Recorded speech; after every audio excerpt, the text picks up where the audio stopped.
कैसे हैं बच्चों आप लोग। तो कल मैंने बताया था आप लोगों को मेलामाइन के बारे में। मतलब कि थर्मोसेटिंग प्लास्टिक दो तरह के थे, एक था बेकेलाइट और एक था मेलामाइन। अब आज हम लोग बातें करने जा रहे हैं अगले टॉपिक के बारे में, जिसका नाम है why should we not use plastics.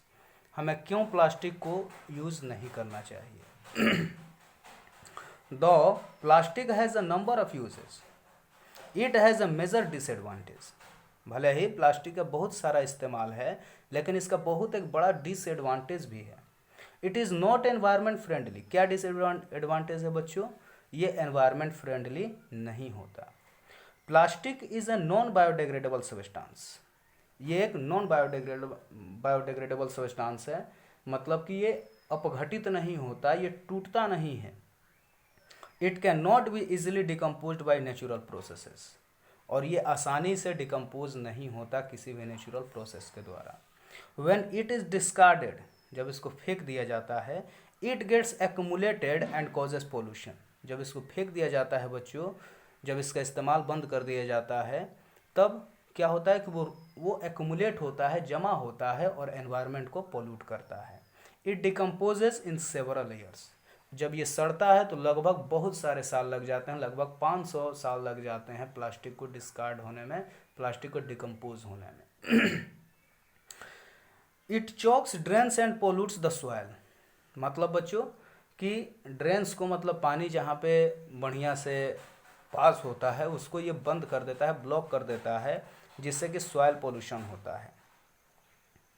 If plastic is dumped in the ground, it does not allow absorption of water bye soil, affecting the growth of plants. मतलब बच्चों कि अगर सॉइल में हम लोग इसको डाल दें, प्लास्टिक को अगर दबा दें, तो क्या होगा कि नीचे की तरफ पानी, जो बरसात होगी तो पानी सॉइल में एब्जॉर्ब नहीं हो पाएगा अच्छे से, जिससे कि प्लांट्स को सही मात्रा में पानी नहीं मिल पाएगी और वो ग्रो नहीं कर पाएंगे। It takes several years to degenerate. मतलब बच्चों कि अगर सॉइल पोल्यूशन अगर एक बार हो गया, अगर एक बार वहाँ पे डंपिंग हो गई उस प्लास्टिक की, तो बहुत सारे साल लग जाते हैं उसको फिर से वहाँ पे उर्वरा क्षमता, ग्रो, जो फर्टिलिटी है सॉइल की, एक बार अगर ख़त्म हो जाती है तो उसको फिर से आने में बहुत साल लग जाते हैं। Grazing animals like cows, buffaloes, goats etcetera swallow plastic along the left over food. मतलब बच्चों कि मान लिया कि हमने पॉलीथीन बैग में कुछ खाना लाया और खाना खाने के बाद से हमने क्या किया, पॉलीथीन बैग को फेंक दिया।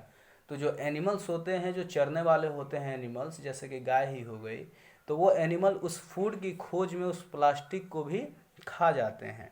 और जब वो खा जाते हैं तो this disturbs their normal body functioning and often lead to their death. और इससे क्या होता है कि उनकी बॉडी में ऐसे ही प्लास्टिक जमा होते होते कुछ समय के बाद बहुत ही उनका जो बॉडी की जो फंक्शनिंग है उसको ख़राब कर देता है, या फिर उसकी मृत्यु भी हो जाती है।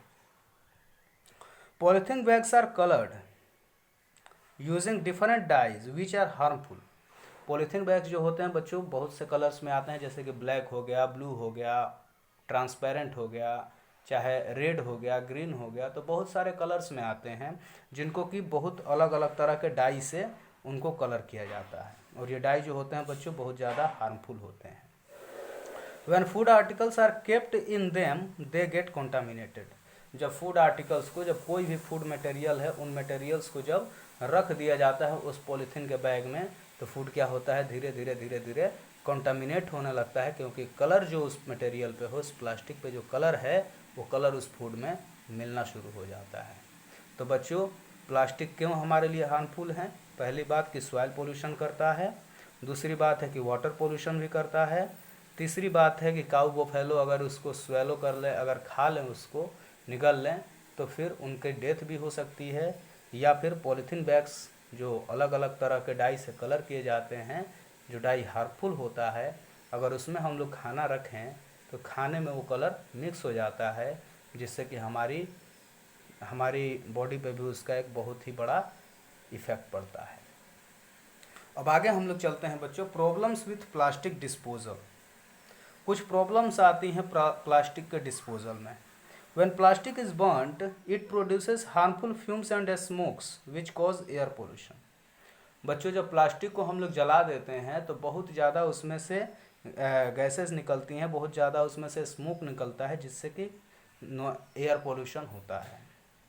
The burning process is quite slow and it does not burn completely. Plastic की जो बर्निंग होती है बच्चों वो बहुत ही स्लो होती है और फिर भी वो प्लास्टिक अच्छे से जल नहीं पाता, पूरा का पूरा जल नहीं पाता। बच्चों अब बात करते हैं getting read of this problem, कैसे इस प्रॉब्लम से हमें छुटकारा मिलेगा। प्लास्टिक डिस्पोजल का इतना बड़ा प्रॉब्लम है तो कैसे इस प्रॉब्लम से हमें छुटकारा मिलेगा। Scientist have come up with 4 R's principle. Scientist जो हैं वो 4R प्रिंसिपल को फॉलो करने के लिए कहते हैं। कौन कौन से? Reduce, reuse, recycle and recover. मतलब बच्चों रिड्यूस एंड रीयूज का मतलब क्या हुआ? Reduce and reuse plastic items, उनका इस्तेमाल कम करिए, उनको फिर से इस्तेमाल करिए। रिड्यूस मतलब उनका इस्तेमाल कम करिए, रीयूज मतलब कि एक ही प्लास्टिक के आइटम को 2-3 बार यूज़ करिए। Do not take new bags every time you shop, reuse the old ones.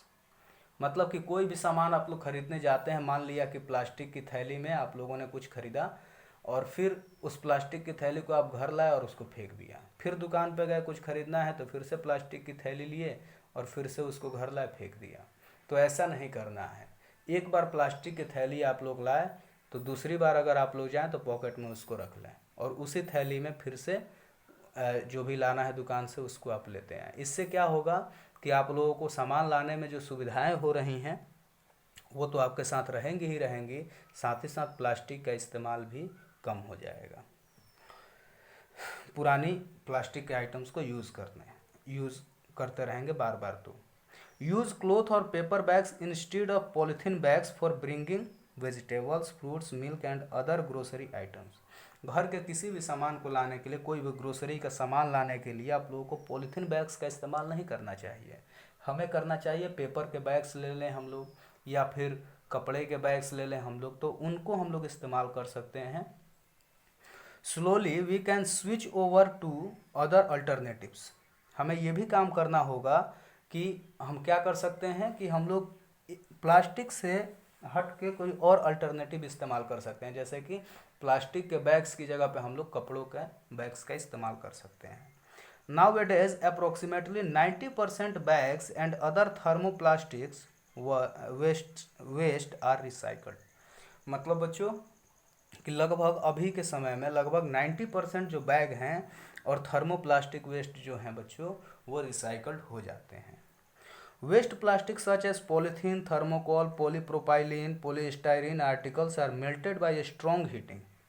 मतलब कि बच्चों जैसे कि ये थर्मोप्लास्टिक है ना, ये सब पॉलीथीन, थर्मोकोल, पॉलीप्रोपाइलीन, पॉलीस्टाइरीन, तो ये सब के जो आर्टिकल्स बनते हैं उनको 100 से 160 डिग्री सेंटीग्रेड पे इनको स्ट्रॉन्ग हीटिंग की जाती है।